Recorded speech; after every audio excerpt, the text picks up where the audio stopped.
Lion Caves. Welcome to ExplOregon. I'm with Rick Dancer, and there's some guys coming in right now.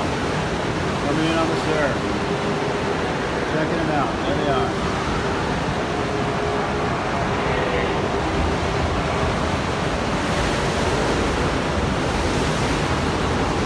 We're just south of Florence, Oregon, at the Sea Lion Cave. And there's about 100 sea lions in here right now. These are mostly females. The males are out. They're not allowed in here like that now. This is the Sea Lion Caves near Florence, Oregon.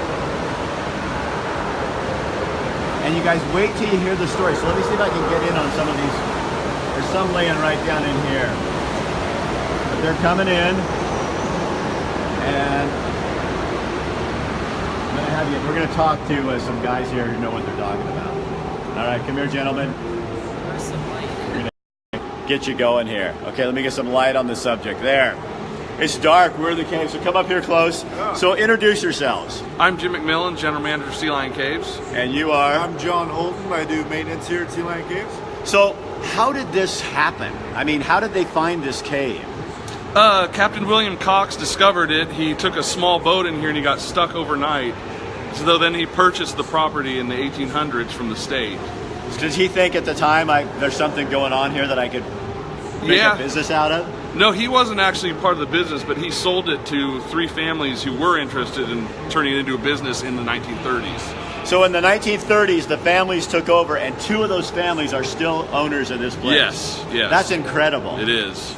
So you guys, how many feet down are we? The elevator takes you 208 feet down into the cave. Now, before that, they used to take... How did people get down here before there was an elevator? People used to walk in here from 1932 when we opened to 1961. They used to walk the entire way down in here. So they'd walk down. You guys, let me show you something. Hold on. I'm going to show you a picture. That's how they got in here. They walked down that to the cave to go back into the cave. How crazy is that? How do you show that other picture? Just a sec. Okay. And you guys, this is where the elevator is right now. So this is the cave. This is where they are up front, upstairs, when you come in, and then you go down this elevator shaft all the way down 200 feet into the cave itself. So, tell me something. So how long did it take? Come over here, Jim. How long did it take to get that elevator put in? It took them about 3 years because they had to blast their way up through solid rock, and they had to do it in times when the sea lions were not in the cave, so they couldn't disturb the animals. So it took 3 years. They had to do it over a 3-year process, so they didn't disturb the animals, because that's their main concern here too. Yes. This is not a zoo. This is a natural habitat. There's a fence that guides it. You guys saw, so that you can't go down where the sea lions are. There's no interrupting what they are. But you guys do. Tell me about, there have been some rescues here of sea lions that have come in. Jim actually might be able to speak more to that here. That we had to get clearance from the higher powers to go down into the cave. It's a federally protected area. So we did have one that was entangled in a net and stuck in there, and the team from Oregon State University, they came down and they were able to cut the net off of the sea lion and free her, and she swam away. There's actually a video of it on YouTube. And you guys have seen plastic stuck around sea lions' necks. You've seen other debris that's really damaging. Yes. So you need to be careful when you're out there. Don't throw your crap in the ocean. Absolutely. I mean, really. You guys, come on. I mean, these are sea lions. And so they were telling us a story that one of the people upstairs said when they were cutting that stuff off of the female sea lion, the other female sea lions were out in the water, really concerned about what was going on here. They were all very inquisitive, craning their necks and just, keeping close proximity, watching everything that was going on there. When she got back in the water, they almost nurtured her and helped her back along, Shaylin, actually, there's no smell down here at all. Somebody just asked on here, how's the smell down there? Now, sometimes in the summer it can get a little... Yeah, it really depends on the direction of the wind, I think, down here, how many animals are actually in the cave. There's a lot of factors that play into that, but today it's quite pleasant. So, you got to figure when there's animals. Have you ever been to a dairy farm? This doesn't smell as bad as a dairy farm. Right. I don't think anything smells as bad as a dairy farm. What else do you need people to know, Jim, about your operation here and what you're doing? Spring break is a big deal here because you've got whale watching coming up. And you've got the sea lion. You're going to be packed next week, aren't you? Yes, yeah, we get pretty busy over the spring break. Like you said, we've been protecting and preserving animals since 1932. We don't disturb them in any way. They're living their life how they want to live. We don't feed them. We don't allow flash photography or anything like that. So somebody wants to know, when is the best time to visit? Anytime. It just depends. There's different seasons. In the summertime, they'll be breeding and having their pups here. In the wintertime is when we'll get the large numbers in the cave. Like right now, we've got a couple hundred down there. And this time of year, it's mostly females. Mostly females with their pups. We're seeing a lot of whale watching is going on right now. There's birds. There's just something all times of the year. There's something different to see here. So I'm not trying to be weird, but you could actually come down here and see the sea lions breeding. Which don't anybody go there, okay? But I'm just saying it's kind of an interesting thing, and having pups. Oh yes, we see lots of pups, and most of that will happen in the summertime. Okay, so summertime is a real good time if you want to see the breeding and the pups. Yes. Wintertime, real good if you want to see a lot of creatures in here. Yes. And the nice thing about this upcoming week is that the whale watching, there will be just a few hundred yards from here. Oh, lots of gray whales. And people will be here to help people see those gray whales. Yes, they'll have whale watching spoken here. And so you guys are we're in between Cedar Head and then Sea Lion Caves, and then right just down the block. I mean, you can walk from the two. Just be careful.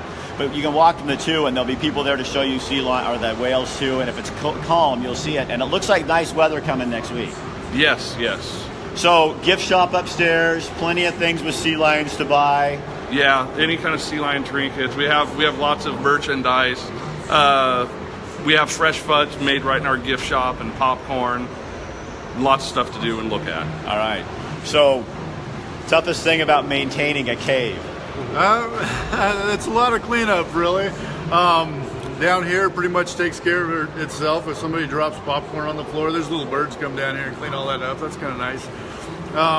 There's a lot to do around here. You know, the weather and the elements really take a toll on the surrounding area here. So there's a lot of painting and a lot of brush removal, that sort of thing. So. All right. Okay, you guys, people are saying I want to see sea lions, so we're going to go down and see this. Thank you for having us in. You guys, let's go down here. I'll show you one last time a little bit of the sea lion activity going on down here. Here we go.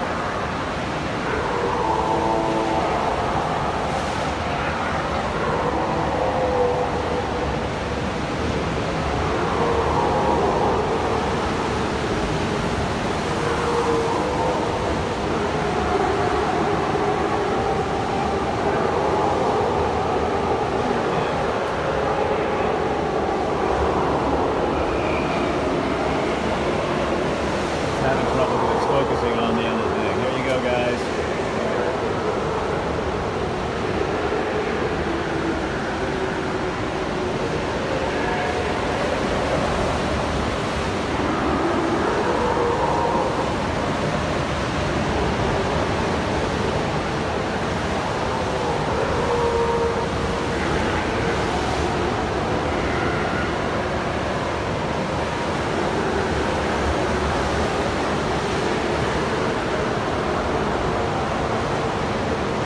Hey Jim, I'll find out for you. These sea lions go up and down the coast, or they just stay here? They'll probably go where the food is. Mainly the females will come to stay here. The males, they head north towards Alaska for food in the wintertime, and they come back here probably in the next month or so. We'll start seeing the bulls come back, and they're about 2,000 pounds, so they're about double the size of these now. Wow. So the girls and the pups stay here, guys. And if I could get, if this would focus in on these, I would get in on that wire. Let me see if I can get it closer here. It's a little tough. Yeah, it doesn't want to focus in. I'll give you a long shot. If you want to see bulls here, May through August is typically the best time to see bulls here. So May through August, you guys, is the best time to see those big 2,000-pound bulls. Yes.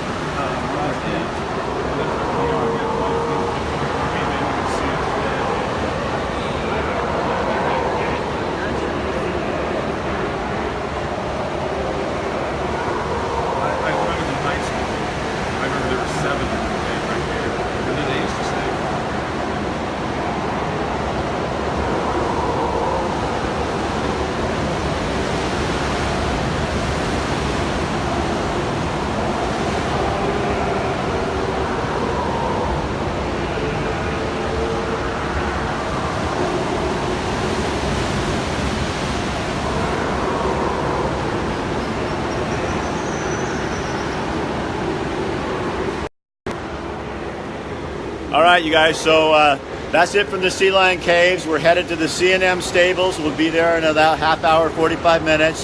So thank the folks here at Sea Lion Caves. Jim, thanks for having us down. Thank you. And thank you for having us down, my man. And again, open 9 o'clock in the morning till 5 o'clock. Till 5 o'clock at night. Next week's going to be a blast down here. Weather's going to improve, and you guys are going to love it.